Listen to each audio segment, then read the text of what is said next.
Your friendly reminder to set your clocks an hour ahead tonight as daylight saving time begins. Of course, the idea has been around for centuries, mentioned back in 1784 by Benjamin Franklin, but it was not widely adopted until much of Europe started using it during World War I. The U.S. standardized the system in 1966 when Congress passed the Uniform Time Act. But the time change has plenty of critics, including Elon Musk and President Donald Trump, who vowed to get rid of it back in December, calling it inconvenient and costly to our nation. CNN's chief data analyst, Harry Enten, joins us now. This is a divisive one, Harry. People have feelings about this. How do they feel about daylight saving time? I just find the entire topic to be absolutely enjoyable, hilarious, just everything all in one, in part because it's not really partisan, right? I mean, I've done a podcast on it. I've written like 4 articles on it. I think we've done 2 segments and like 4 months on it. This is one of my favorite topics. Isn't it one of yours? Listen, I am intrigued by it. It reminds me about the Veep. Remember when Jonah campaigns on this? Yeah.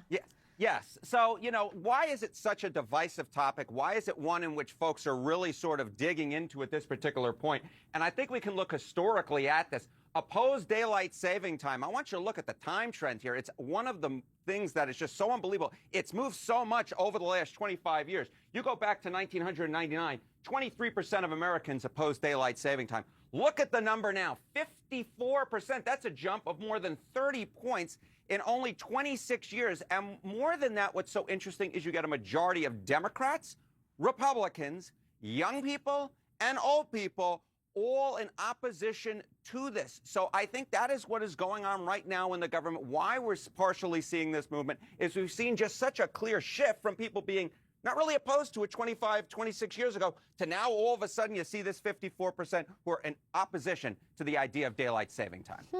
Interesting. And what about most Americans? Do they really want to be trying to change their clocks twice a year? Although I will say with the phones, it's easier. But you know what I think about is like the oven and the microwave. You do still have to do that. At least I do. You still have to do it. Yeah, I know about the microwave. Sometimes I actually keep it the same throughout the entire year, so I never actually have to change. But then I'm like an hour ahead in the wintertime.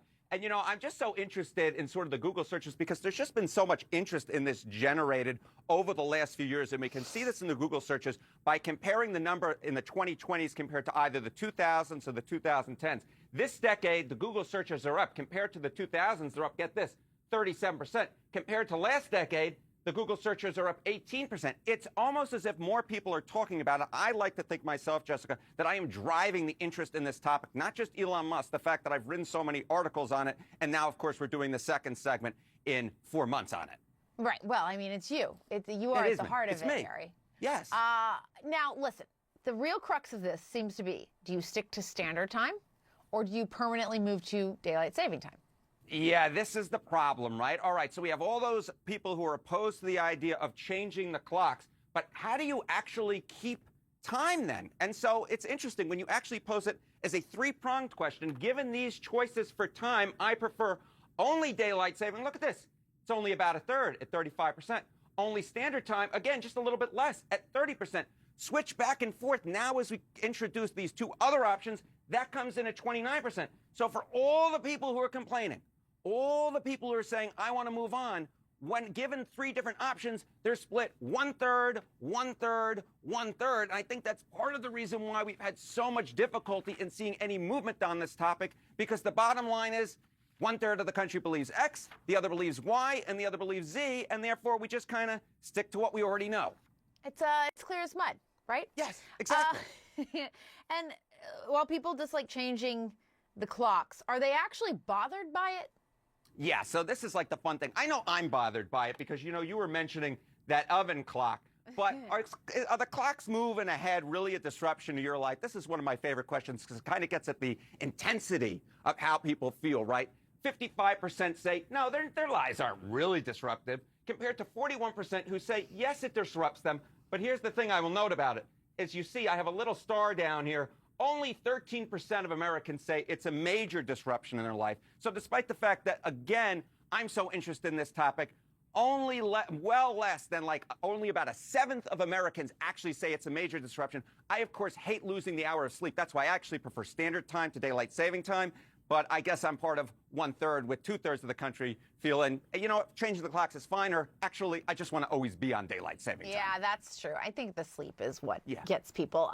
Do people change the clock, though, as we were saying? I mean, I am genuinely curious about this. This, I think, was, you know, sometimes, Jessica, I come into a segment, I'm going to go, I know what the broad strokes of it are, but I don't really know where exactly I'm going with this. And I kind of put in keywords, and sometimes I get a little bit surprised at what I find. So here we go.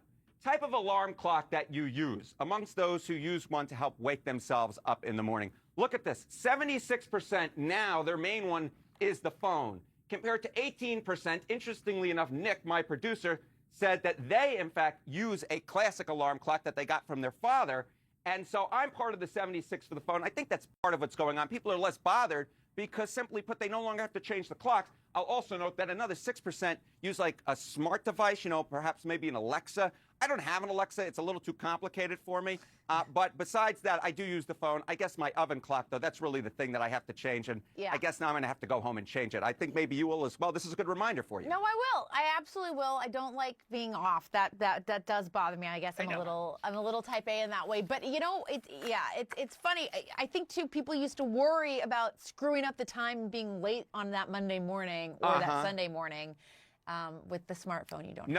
You no longer have to worry. You no longer have to worry about that. And if anybody out there needs a reminder, you can just rewatch this segment when I put it onto social media. Just rewatch it again and again and again. Harry Enten, thank you so much. Good to see you. See you, Jessica.